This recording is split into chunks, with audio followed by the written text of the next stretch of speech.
Bismillahirrahmanirrahim. Alhamdulillahilladzi amarna wa aujabana bil ibadah. Minha at-taharah. Ashhadu an la ilaha illallah wahdahu la syarika lah.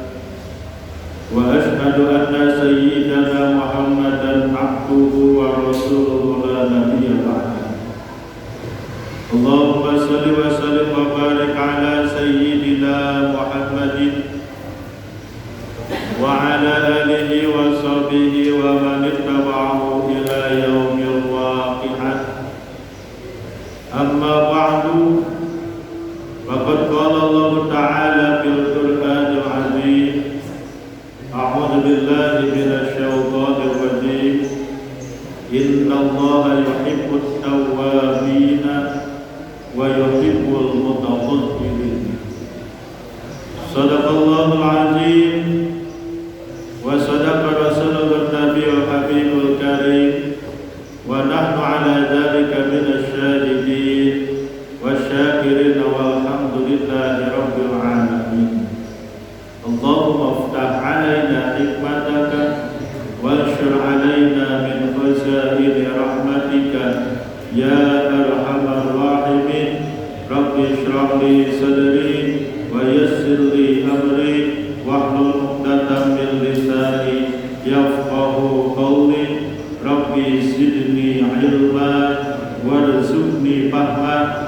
Allahumma nawwir qalbi bi nuri hidayatik kama nawwartal arda bi nuri syamsik bi rahmatika ya arhamar rahimin. Walhamdulillahi rabbil alamin. Hadratul Mukarram wal Muhtaram, para tokoh agama, para tokoh masyarakat, wabil khusus Ketua DKM Masjid Mas'ah Bapak Ustadz Sohibkan beserta segenap jajaran, mudah-mudahan senantiasa berada dalam lindungan serta rahmat Allah Subhanahu wa Ta'ala. Juga yang sama-sama kita hormati dan yang kita muliakan, Sohibul Wilayah Bapak Ketua RW 11, berikut Bapak Ketua RT 1 sampai dengan 6 yang sama-sama kita hormati dan mudah-mudahan dimuliakan Allah Subhanahu wa Ta'ala. Tuan Imam, para asatidz yang dirahmati Allah Subhanahu wa Ta'ala, juga para bapak jamaah salat fardu maghrib, jamaah ta'lim mingguan yang dirahmati Allah Subhanahu wa Ta'ala. Puji syukur kehadirat Allah Subhanahu wa Ta'ala atas karunia nikmat yang dilimpahkan kepada kita. Di antaranya nikmat iman, nikmat Islam, nikmat ihsan, panjang umur, sehat walafiat.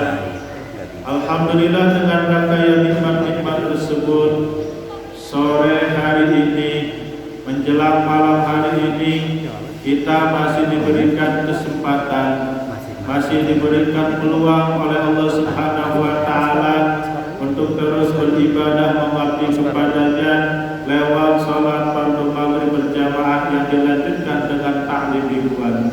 Mudah-mudahan pengabdian kita, ibadah kita diterima oleh Allah Subhanahu wa Ta'ala. Salawat dan salam semoga senantiasa selalu tercurah limpahkan kepada junjungan alam Sayyidil Awwalin wal Akhirin Nabi besar Muhammad sallallahu alaihi wasallam, kepada keluarganya, sahabatnya, tabi'in, atba'ut tabi'in, dan kita sebagai pengikutnya. Mudah-mudahan kelak di yaumul qiyamah kita mendapatkan syafaat dari baginda Rasulullah sallallahu alaihi wasallam. Mengawali pengajian kita sore hari ini, kita buka dengan membaca suratul Fatihah dengan doa yang pertama. Mudah-mudahan ganjaran pahalanya Allah sampaikan kepada guru-guru kita, Allah sampaikan kepada kedua orang tua kita,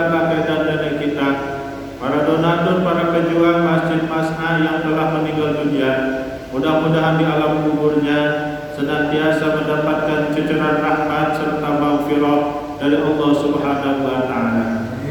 Doa yang kedua untuk guru-guru kita, orang tua kita yang masih hidup, mudah-mudahan senantiasa Allah panjangkan umurnya, Allah sehatkan badannya, Allah berkahkan rezekinya, Allah hasilkan maksud dan tujuannya, dan Allah tambah-tambah lagi kesabarannya.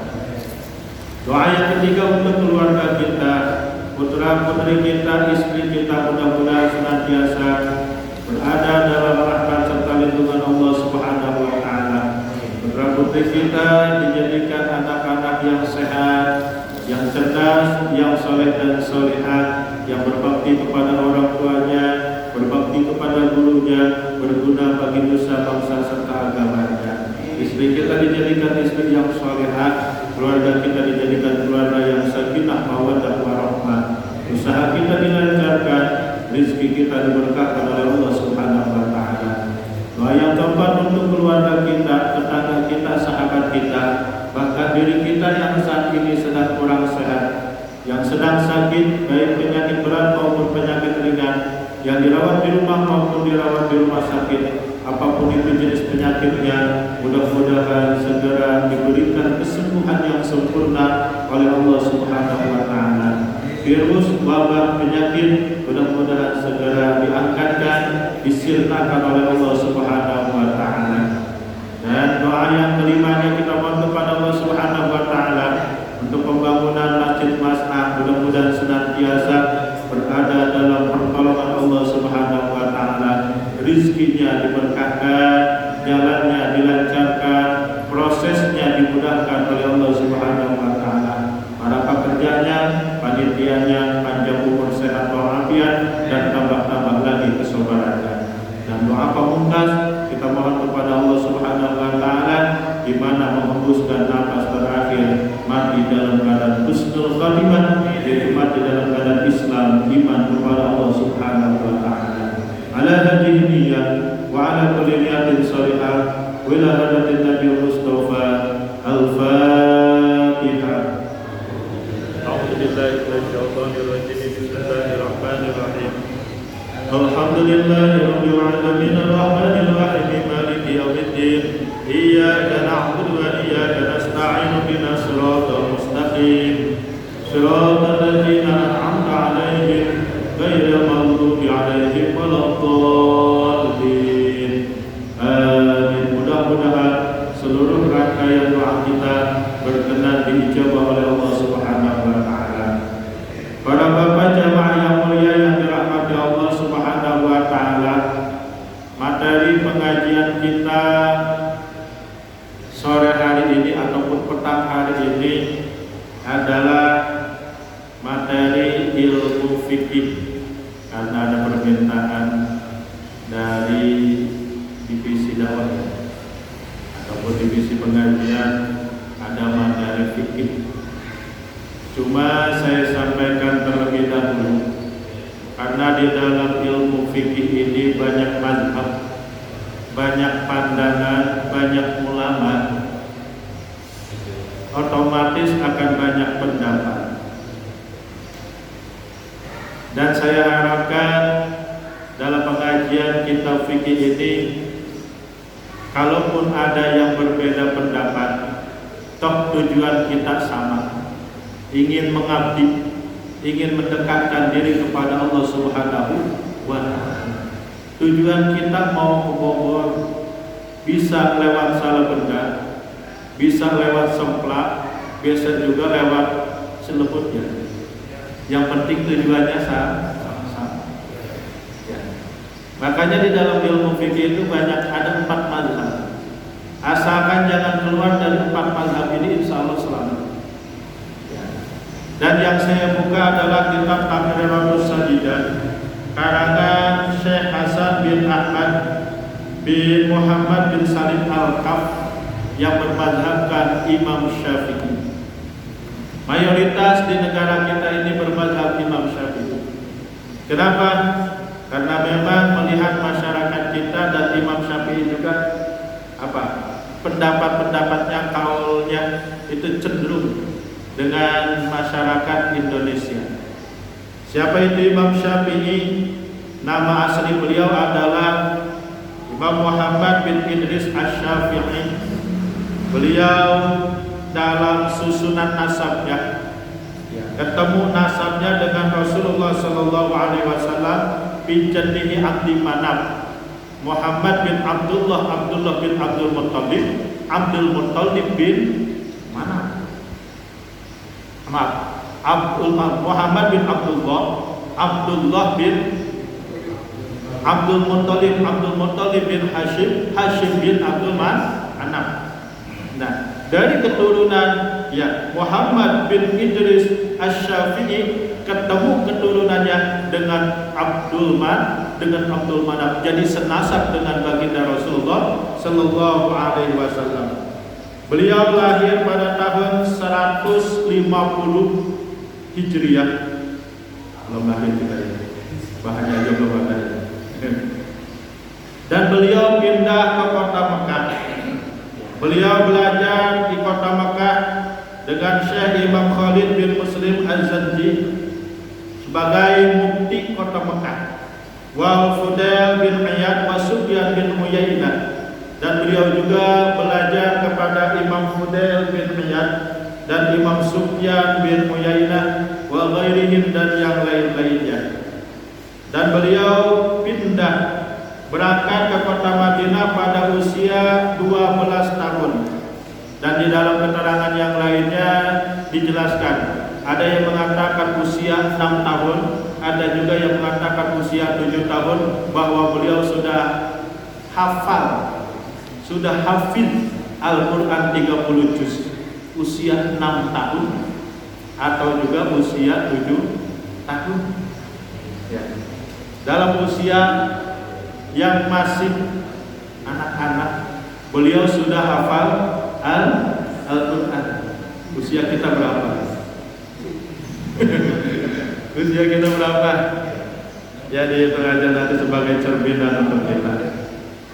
Dan pada usia 9 tahun, beliau juga hafal kitab Muwatta. Kitab Muwatta. Dan banyak keistimewaan Imam Syafi'i, dan tidak meragukan lagi untuk kita jadikan panutan, untuk kita jadikan imam sebagai mazhab di dalam kitab ataupun di dalam ilmu fikih. Tapi bukan itu yang akan saya bahas. Pertama, di dalam setiap kitab fikih itu pertama yang akan dibahas itu pasti kitabut Thaharah. Kebanyakan yang dibahas di dalam kitab fikih itu adalah at-Thaharah, bab Thaharah. Apa itu Thaharah? Thaharah menurut bahasa adalah an-nazafah wal khulus minal adnasil hissiyah. Jadi yang disebut dengan Thaharah adalah bersih, khulus, wal khulus dan bersih minal adnas dari kotoran al-hissiyah, kotoran yang bangsa panca indera, kotoran yang terlihat dengan mata kepala kita. Itu namanya Thaharah menurut bahasa. Ada lantai yang terkena tanah kotor ataupun terkena debu, kemudian kita bersihkan, kita elap, itu pun disebutnya Thaharah, disebutnya bersih. Sehingga hilang kotoran dari lantai ini, maka itu pun disebutnya Thaharah, tapi menurut bahasa. Seperti apa? At-Thaharati anil hadasi wal khabasi, seperti bersih dari hadas, wal khabasi dan kotoran. Wal ma'nawiyah, sedangkan Thaharah suci menurut maknawi. At-Thaharati anil amradil qalbiyah, seperti suci dari penyakit-penyakit hati. Kal ujub, seperti ujub, ingin dianggap hebat oleh orang lain. Wal kibri, dan sombong. Wal hasad, dan iri dengki. Enggak boleh lihat orang senang lihat orang susah lihat orang senang. Itu hasan. Lihat orang senang meriang. Lihat orang senang meriang, dia ngerasa susah. Dan susah melihat orang senang, senang melihat orang susah. Ketika ada orang yang susah, dia tepuk tangan. Baik-baik, hati-hati, itu indikasi dari hasan. Senang melihat orang susah, susah lihat orang senang. Waria dan ria artinya ingin dilihat oleh orang lain. Jadi dua pemahaman ini, ada dua pemahaman makna dari toharoh menurut lughat. Pertama ada toharoh hissiyah, yaitu toharoh bangsa panca indera. Yang kedua toharoh qalbiyah, yaitu bersih bangsa hati. Makanya di dalam ilmu fikih ada istilah ilmu fikih ataupun fikih tasawuf. Kalau fikih tasawuf, ya biasanya bab pertama yang dibahas di situ adalah tentang taubat, di mana dia cara menghancurkan, cara membersihkan hatinya dari penyakit-penyakit hati yang tadi disebut ujub, kibir ataupun sombong, hasad dan ria. Ya. Ini sulit memang. Kenapa sulit? Karena memang pekerjaannya pekerjaan hati. Adanya di dalam hati, yang tahu cuma dirinya sendiri dan Allah Subhanahu wa ta'ala. Sedangkan membersihkan secara hissiyah, secara panca indera itu mudah. Mudah, kita mandi sehari 17 kali aja kelihatannya bersih. Ini lantai setiap kali, setiap waktu dipel, setiap kali, setiap waktu dibersihkan kelihatannya bersih. Ini secara hissiyah, secara panca indera. Saya habis mandi, habis keramas, habis sampoan, habis sabunan dan yang lain-lainnya, sehingga terlihat rapi, wangi. Pasti orang menyangkanya saya sudah bersih, tapi belum tentu hati, belum tentu hatinya. Ya. Jadi ada dua makna toharoh. Pertama toharoh lughatan, menurut bahasa secara hissiyah bersih dari kotoran yang bangsa panca indera. Yang kedua bersih qalbiyah, yaitu bersih hati dari sifat ujub, kibir ataupun sombong, hasad, iri dengki dan ria, ingin dinilai, ingin dilihat oleh orang lain. Yang paling sulit adalah membersihkan penyakit hati. Ya, yang paling sulit itu. Ya. Kalau penyakit ataupun kalau kotoran bangsa hissiyah tadi saya katakan mudah untuk dibersihkannya. Tapi kalau kotoran ataupun penyakit yang ada di dalam hati kita itu sulit. Hanya kita yang bisa membersihkannya.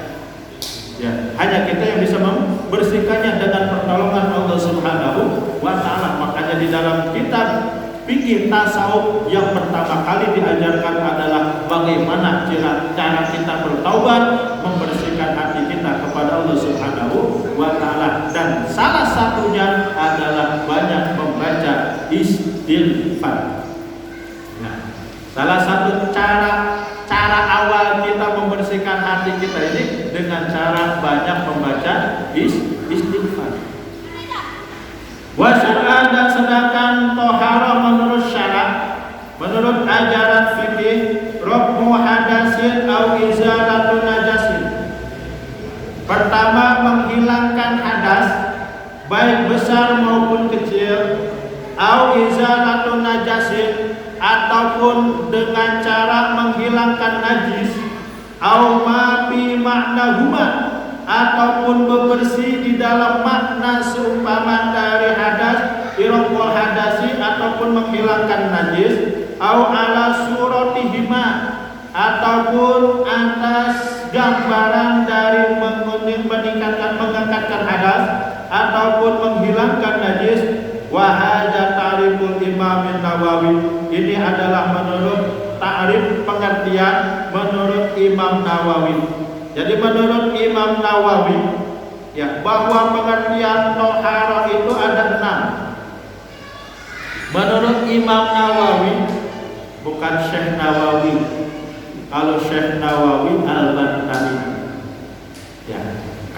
Imam Nawawi adalah imam salah satu pelopor dari ilmu fikih. Jadi jangan keliru. Di dalam ilmu fikih itu ya kaul yang menjadi rujukan Imam Nawawi dan Imam Romli. Imam Nawawi dan Imam Romli. Imam Nawawi adalah murid dari Imam Romli.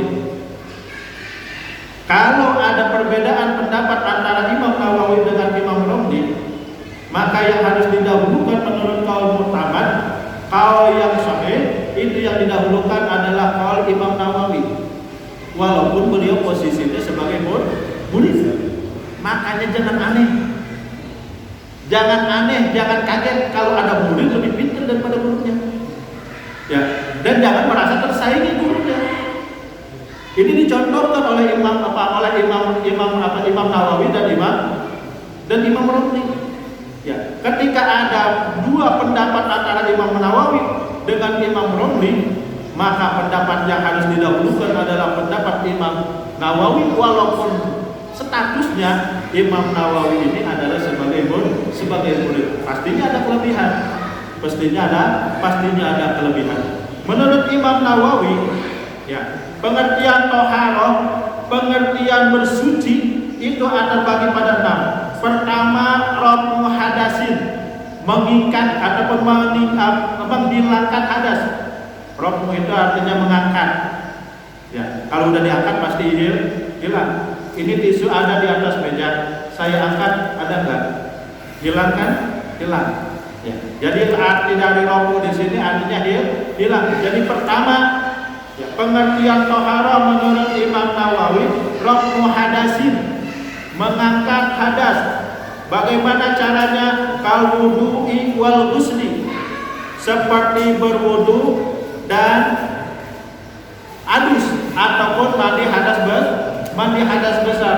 Makanya di dalam niat wudu dan niat mandi hadas besar pasti ada kalimat rafu hadasi. Ya. Nawaitul wudu'a li raf'il hadasil asghar. Ya. Kemudian ketika kita mandi hadas besar, setelah pulang amal istri, mandi hadas besar, pasti di dalam mandinya itu kita niat dulu. Di dalam niatnya nawaitul raf'al hadasil apa? Parojo hafal banget kayaknya.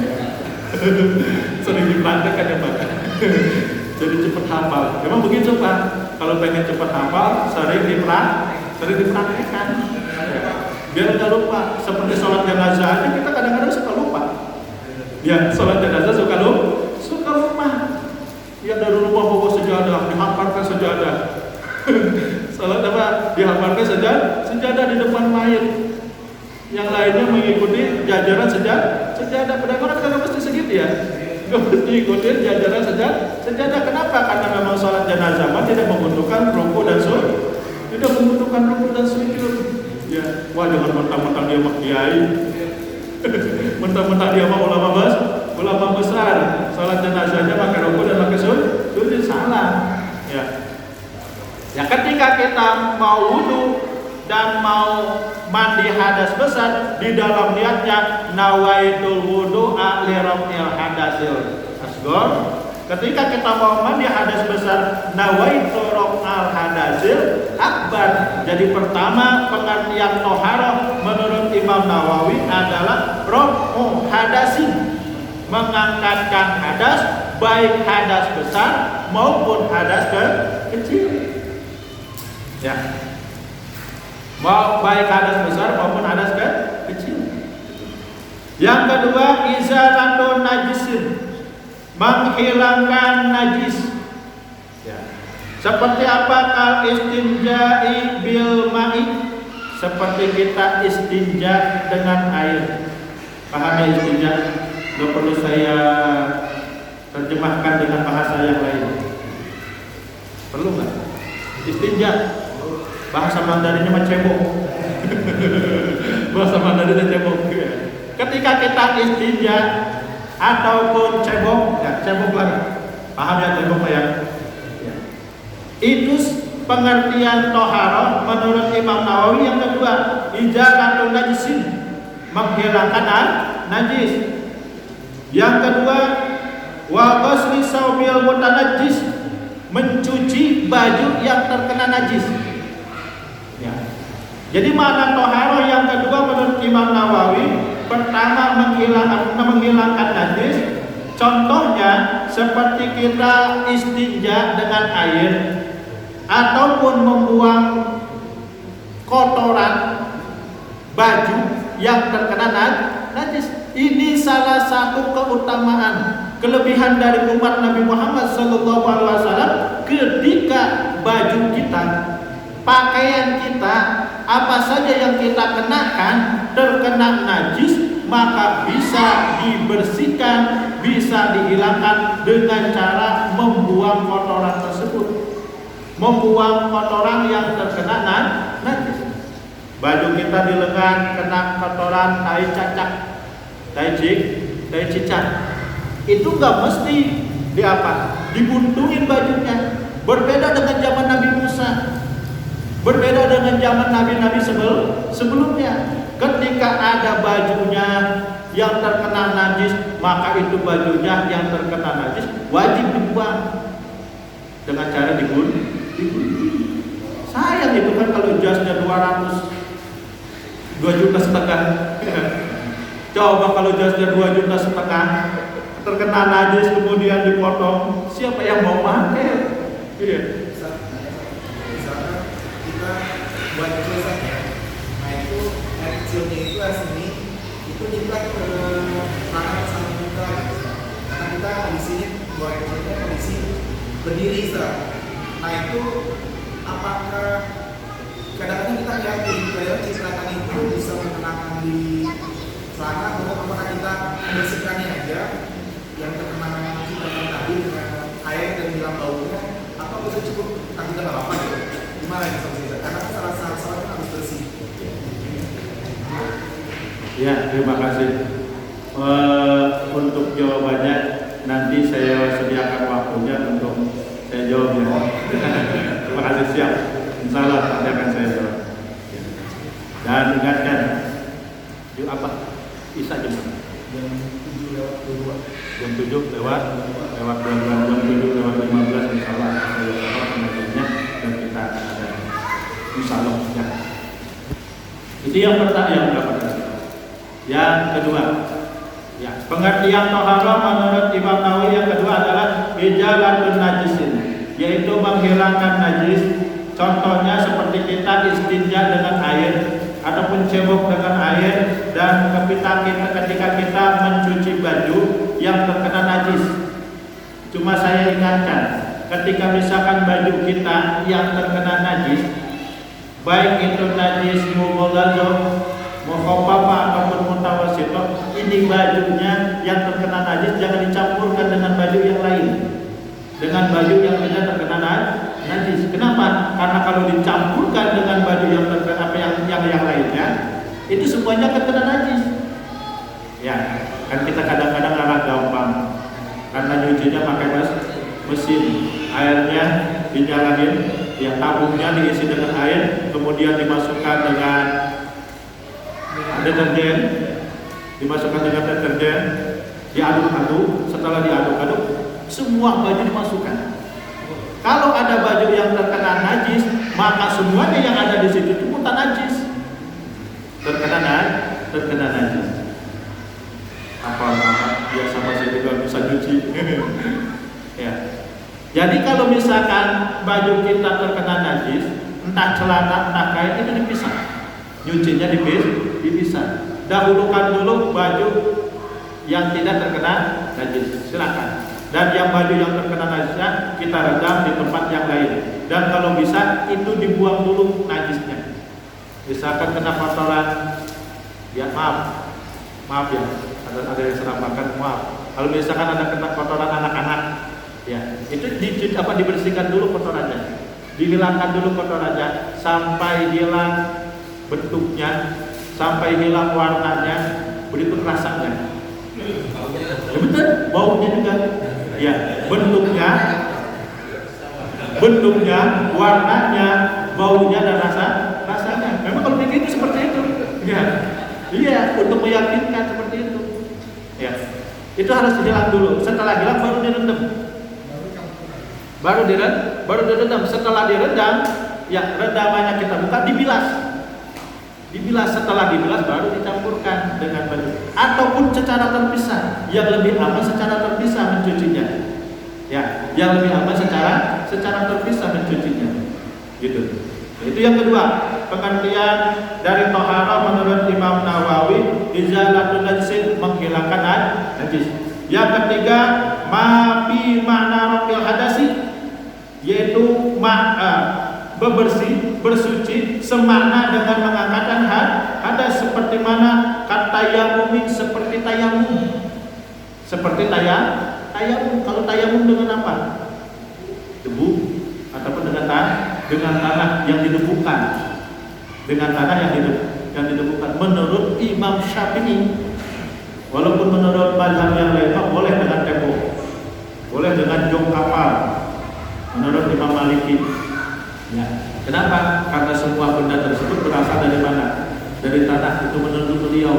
Dan itu nanti bisa kita pakai. Mazhab Imam Maliki itu nanti bisa kita pakai ketika kita mau mengadakan perjalanan jauh. Ya, tayamum di mana? Tayamum di kamar. Ya. Termasuk di badan manusia juga boleh. Menurut Imam Maliki, kenapa? Karena dasar manusia itu terbuat dari apa? Tanah. Di punggungnya. Ya, makanya sebersih apapun, seputih apapun manusia, ketika digaruk-garuk ini pasti ada kotorannya, pasti ada dagingnya ya. Iya, pasti ada dagingnya. Kenapa? Karena memang unsur manusia itu ada tanahnya. Ya seperti itu. Kata yang seperti tayamum, secara logika dan secara hisiah, orang tayamum kan pakai tanah, bersih semua. Bersih tidak bersih, tapi itu bisa menghilangkan, bisa membersihkan hadas, ya kan? Bisa membersihkan hadas. Ketika misalkan kita wudhu tidak ada air, boleh dengan tayamum menghilangkan hadas kecil. Ketika misalkan kita punya junub, ya punya junub, boleh sebagai pengganti dari mandi wajib menggunakan tanah dengan cara tayamum. Ya, itu kan seumpama makna dari mengangkatkan hadas. Pengertian yang ketiga menurut Imam Nawawi. Ya, pengertian tohara yang ketiga, ma fi makna rafil hadasi, ya, seperti tayamum ataupun wudunya orang yang darurat. Wudunya orang yang darurat. Seperti mana kasasil bauli, seperti orang yang punya penyakit beser. Maaf, ada orang punya penyakit beser, nggak boleh kendor sedikit, nggak boleh kena air, pasti. Itu kan repot, Pak. Repot gimana dia mau wudunya, gimana mau dia mau sucinya, gimana dia mau sholatnya. Ya. Digubur, diikat, kan kasihan. Ya. Sholat siban. Sholat siban. Memang ada caranya seperti itu. Ya ada yang seperti itu. Tapi kan tetap aja ngalir. Tetap aja menetes. Dan apanya itu? Perbannya disebutnya mutan najis. Seperti anak kecil yang belum dikhitan, yang belum disunat. Itu kan ada kocoknya, nah kulupnya, ada kulupnya. Ketika dia buang air kecil, itu kulupnya kan mampir di situ. Ya, kalau tidak dibersihkan itu jadi mutan najis. Bukannya jadi najis, tapi jadi mutan najis. Ya, kalau najis memang zatnya najis, tapi kalau mutan najis dia terkena najis. Gitu. Jadi mutan najis. Sama seperti ini juga. Ya, ketika misalkan orang ada yang punya penyakit beser, kemudian ditutup dengan perban, otomatis perbannya itu jadi mutan najis, terkena najis. Nah, bagaimana itu cara wudunya? Silahkan saja dia wudu. Silahkan saja dia wudu. Setelah dia wudu, dia kemudian sholat. Berkasakan sholat maghrib, dia wudu untuk sholat maghrib. Nanti sholat isya, walaupun dia tidak batal, wudu lagi. Bagaimana tidak batal ya? Pasti batal. Kenapa? Karena udah ya. Udah pasti udah ngalir terus. Tapi itu ada pengurahannya. Bagi orang yang memiliki penyakit seperti itu, maka wudunya silahkan dilaksanakan. Setelah wudunya dilaksanakan, dia cukup melakukan satu kewajiban. Misalkan sholat maghrib, udah sholat maghrib, nanti setelah sholat isya, begitu datang masuk isya, dia wudu lagi. Begitu. Itu untuk orang yang memiliki penyakit besar. Fa innal hadasa la yurtafa'u bihima. Karena sesungguhnya hadas itu tidak bisa diangkatkan bihima di dalam orang yang membersihkan dirinya dengan tayamum dan orang yang membersihkan karena dia punya penyakit besar. Orang yang punya penyakit besar ya tetap seperti itu. Ya, pasti akan tetap ngalir itu air seninya. Ya, akan tetap ngalir air seninya walaupun sudah ditutup. Nah, itu ada kemurahannya. Jadi ketika misalkan orang tersebut akan melaksanakan sholat wajib dan dia tidak dianjurkan sholat sunatnya, dia dulu misalkan udah cukup dia yang wajib. Kalaupun misalkan dia mau sholat sunat, itu wudu lagi, repot ya, kasihan ya. Wudu untuk sholat, kemudian untuk sholat maghrib dia sholat wudu lagi, begitu. Itu ya pengertian yang ketiga.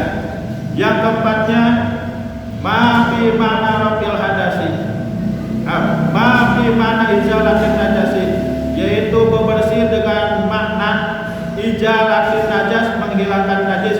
Seperti apa? Seperti kal istinja bil hajar, seperti orang istinja dengan hajar, bebersih cebok dengan batu. Ya, ada kan orang istinja di dalam fikih itu ada istinja dengan hajar, dengan batu. Nah, dikiaskan oleh ulama fikih. Kalau kita main nginep di hotel, susah nyari batu. Maka kadang-kadang tidak ada air, tapi disiapin apa? Tisu. Ya, disiapin tisu. Jadi istinjanya dengan tisu. Istinjanya dengan tisu itu dia dapat apa? Dikiaskan dengan istinja dengan batu. Pasti kalau walaupun misalkan itu dielap secara bersih, pasti ada sisanya. Ya, itu diampuni. Najis yang sisanya itu diampuni. Ya, tetap orang tersebut bisa dikatakan suci. Walaupun secara hisiahnya, secara panca indranya tidak bersih, tapi secara ilmu fikihnya itu bisa dikatakan suci. Dan ketika orang tersebut sudah istinja dengan batu ataupun istinja dengan tisu dan dia wudu kemudian dia melakukan sholat, maka sholatnya sah. Walaupun secara hisiahnya masih ada sisa kotoran. Begitu. Disebutnya juga kan istinja darurat, bersuci secara darurat.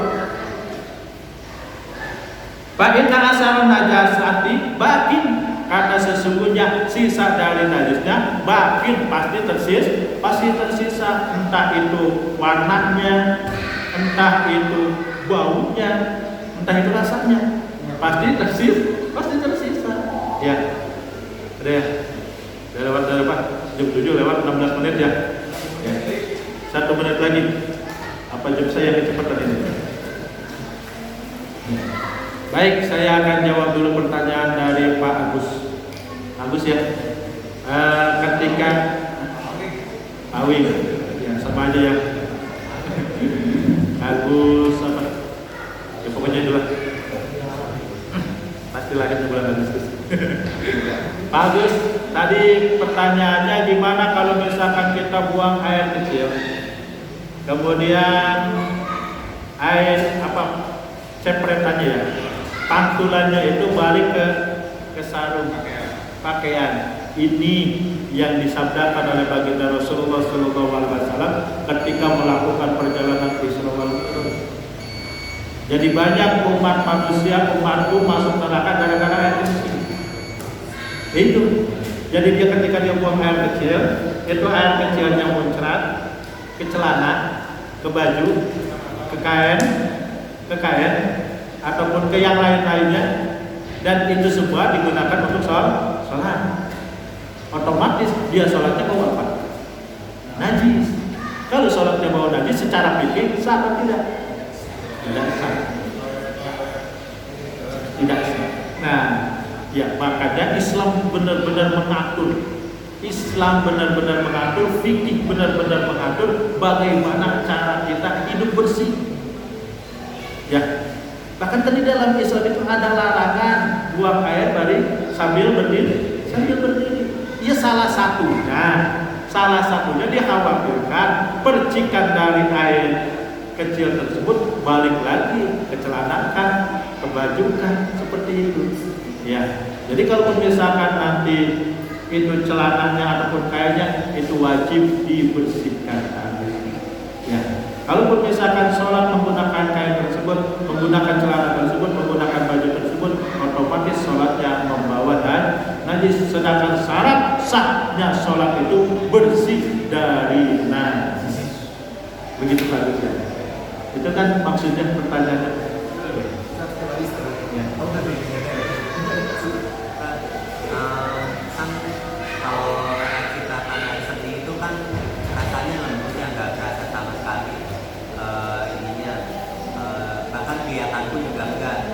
Kita ketika bersuci itu kita sudah memperkirakan oh ini bagian yang ini rasa nggak pernah, tapi kan kita nggak tahu walaupun secara fisiknya tadi kan ada yang belum siram atau apa itu gimana kalau kita udah merasa selayaknya ciptaan itu bagian yang nggak pernah, tapi kalau seandainya ternyata masih ada bagian yang belum tersiram itu gimana? Offset kan itu? Offset kan? Waktunya saya udah habis. Hah? Ya. Gimana nih? Mau dilanjutkan dijawab atau gimana? Dijawab aja dulu ya sebentar ya. Yang penting kita sudah berusaha. Cara kita berusaha, ya kita usahalah. Artinya kalau misalkan kita menggunakan celananya kita gulung dulu. Kemudian cara kita buang airnya juga harus benar-benar secara fikih. Ya. Tadi lagi-lagi saya sampaikan, Islam tidak mengajarkan buang air sambil berdiri. Yang dianjurkan dengan cara nongkrong, bukannya duduk. Nongkrong. Kenapa? Karena ketika kita nongkrong, ini bagian kantong kemih kita itu angkat. Ya, makanya dianjurkannya, maaf saya peragakan. Nah, seperti ini. Ya, yang kiri lebih bawah, yang kanan lebih tinggi. Kantong kemih kita itu biar kayak ibarat uang depo seperti ini. Ya, biar keluar semuanya. Makanya juga dianjurkan apa? Berdehem. Ya, berdehem. Kenapa? Karena agar tidak ada sisanya. Ya. Ya. Kalau dia malam Jumat berbeda itu pakai kode itu. Ya seperti itu. Ya. Boleh juga dengan caranya dengan diurut biar tidak ada sisanya. Bawahnya. Nih kalau ini sesuai bikinnya. Maaf saya peragakan. Paham ini kan? Ini paham kan? Ya, itu mulai urutnya dari sini. Yang kencang-kencang, pelan-pelan aja. Ya, nah sampai sini diurut lagi. Pakai jempol, bawahnya pakai jempol. Ya, ya. Itu pelan-pelan aja. Ya. Tapi jangan dihayati juga ya. Ya itu seperti itu kayak. Kalaupun misalkan usaha kita sudah maksimal, ya, apa namanya? Asidik. Ya kalau usaha kita sudah maksimal, selanjutnya selebihnya kita serahkan kepada Allah Subhanahu wa Ta'ala. Yang penting kita sudah usaha maksimal. Ya seperti itu ya. Jawaban saya mudah-mudahan kagak puas. Jawabannya mudah-mudahan nggak puas. Kenapa? Kalau kagak puas bisa nanya lagi ke orang lain. Pak Ustadz yang lain siapa tahu dia punya jawaban yang lainnya. Ya kan? Ya seperti itu. Mudah-mudahan apa yang saya sampaikan bermanfaat, dan kalau ada kesalahannya mohon dibukakan pintu maaf yang saya merasa. Allahumma shalli ala sayyidina Muhammad wa ala ali sayyidina Muhammad. Allahumma anfa'na bima 'allamtana wa 'allimna ma yanfa'una. Allahumma aghnina bil ilmi wa zayyinna bil ilmi wa akrimna bit taqwa wa jamilna bil afiyah. Rabbana atina fid dunya hasanah wa fil akhirati hasanah wa qina adzabannar. Walhamdulillahi rabbil alamin. Kurang dan lebihnya mohon maaf. Allahumma fiqh la pamit. Wassalamualaikum warahmatullahi wabarakatuh.